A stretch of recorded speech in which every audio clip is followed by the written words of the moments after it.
Welcome to Salcedo Paranormal. It is Thursday, November 10th, 2022, and tonight I will be covering paranormal news. As always, you can find links to all of these shows, along with links to social media and ways to contact me at the podcast page, and that is salcedoparanormal.podbean.com. That's SALSIDO paranormal.podbean.com. Always happy to hear from you all, whether you have comments or questions or topic suggestions, or if you have stories of paranormal experiences, whether they're your own or from others that you trust. Happy to either read those or have you join me on the show to talk about them.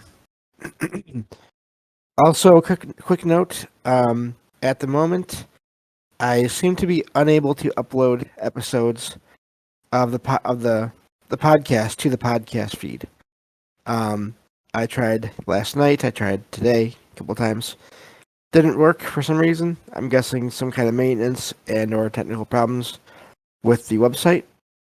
But as soon as that is all fixed up, I will keep trying, obviously. And those episodes from the episode from yesterday, and then probably today's episode as well, will be up as soon as possible. Hopefully over the weekend. So, and I'll let you all know how that goes. Mainly here in Discord.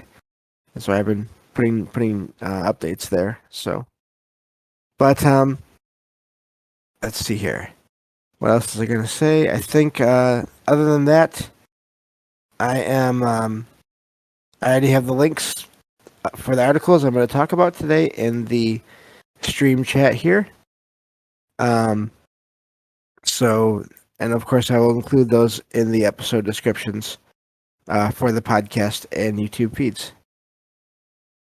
So, with that, I think I can get into it. This is not going to be a super long episode. I just have a few stories here to talk about, but still a couple of neat places to tell you all about, and then another article just on the paranormal in general. And so that's the plan for tonight. This first article is from WBIR.com, and the title is Paranormal Tourism.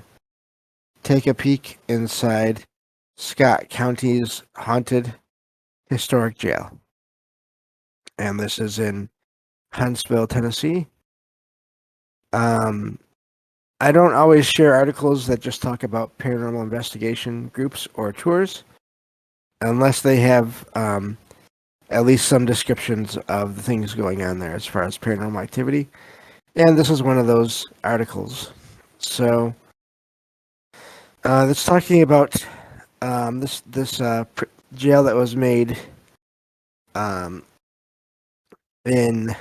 let's see here, I believe the early 1900s, 1904, around there. It says that when when it was constructed, the first two stories were actually for their housing for the jailers. Which is I hadn't heard of that before. I'm guessing it's probably more common than I know because I don't know a lot about history. But so apparently, the number of prisoners increased over time, and it says it could hold up to 50 inmates at a time. So, this jail is actually still being used not as a jail but as a it's called the Scott County Justice Center, and so. But that was used, so it was used by the county for a while. But now it has actually been purchased by a couple of people to actually turn it into a true crime and paranormal museum, which I really think is amazing. I would do the same thing, although I'd probably lean heavier on the paranormal side. But this museum, it says, is supposed to support paranormal tourism and then Scott County history. So, and it has some different sections to it. It has a Scott County True Crime Center and daytime tours, and then the Paranormal Research Center, and an escape room, and then guided ghost tours. So the apparently a lot of the activity does center supposedly on um, what they believe to be former inmates of the jail who somehow are still there. And let's see here. Looking at this, paranormal activity has been the main interest for the general public in terms of the building. Apparently, there have been pictures taken that have caught things, including a shadow figure. And in one case, there was a tourist there that took 3 pictures in a row, and the third picture, this shadow figure appeared. So, I just really like when I hear about these places that are bought by private individuals, by people not within any kind of government organization that purchase these places to keep them up and keep them from being taken down, and then turn them into museums. The tourism aspect is kind of touchy in a way because I think it depends on how you do it. Where I think there has to be a balance between sort of respecting the history of the property and whoever might still be there while still showing the location to people who are interested in it.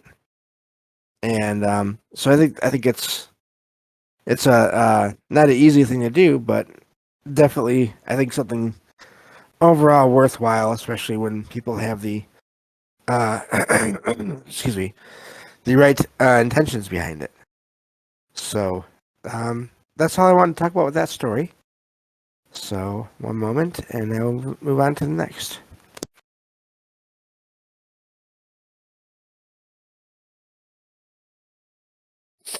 Okay, so this is a next article is about another reportedly haunted location. This is from Fox 4 KC, and this is Blue Springs, Missouri. And this is from just before Halloween. A lot of these articles are.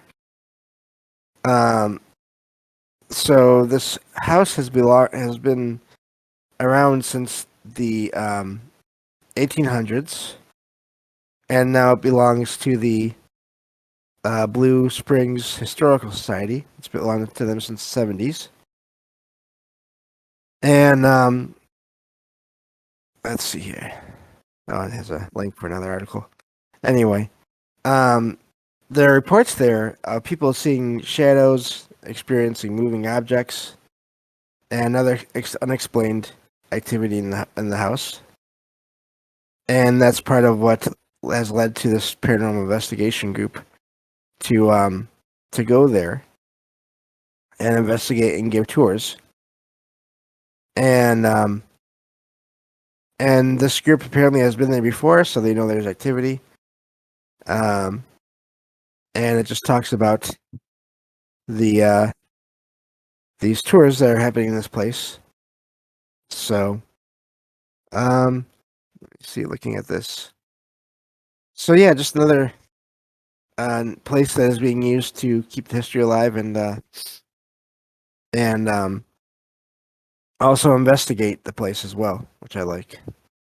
I like those kinds of groups that will do that, and especially when I don't know the details here, but especially when they give all the proceeds from the events to the location. I think that's amazing because then the location can keep up renovations and just keep the place intact. And so I always think that's a good thing as well.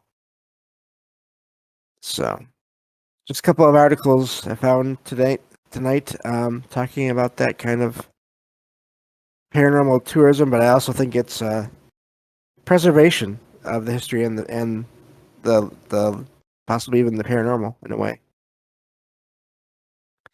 So, this last article I have found here is actually from the New York Times. I don't think I've ever used an article from them before. Um, and this article, the title is "How to Live with a Ghost." It says that many Americans believe that their home is inhabited by ghosts. And it says it's a conviction that researchers attribute to the rise of paranormal related media, decline in religious beliefs, and the pandemic. However, you want to take all those things, that's up to you. That's just according to some people that apparently have weighed in on this account or on this article. And I'm going to leave you all to read most of it, but it just talks about how people have had experiences and somehow learned to coexist with whatever might be there instead of what you might see in Hollywood, where as soon as anything happens, or maybe not right away, but over time, eventually, the way a lot of horror movies end up is the family gets chased out of the location by all this horrific activity where the family themselves are either hurt or killed. Um, and it's again goes to that stereotype in a lot of Hollywood, a lot of fiction, um, and even a lot of nonfiction. Well, I'll just leave it at that. But a lot of TV shows, um, just paint this picture of everything paranormal being negative. So, um, neat article there, and good discussion of how people have reported activity in their homes, and then figured out how to get by and not disturb whatever is there, whoever is there, and also not be completely frightened by whatever's going on either. And that is possible, I think. Um, it just takes the right circumstances. Um, but anyway, that's basically it for today. I know it's a shorter episode, but thank you all for listening, and I will talk to you all on Sunday on the next episode of Salcedo Paranormal. Take care, everyone.